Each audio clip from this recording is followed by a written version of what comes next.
Dito po tayo sa ating mangga. Ito po kaya Jimmy nang marami-rami na ring bunga na hindi nahuhulog.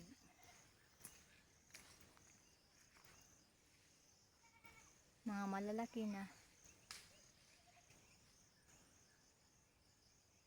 Sana hindi na mahuhulugan tong mga bunga. Hindi na makukuhaan pa.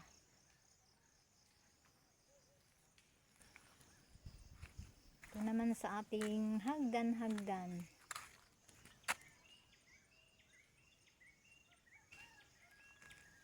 Dito po nang magtatanim ako ng mais. Hindi pa po ako nakatanim. Maghahanap pa po ako ng mga pwedeng itanim dyan.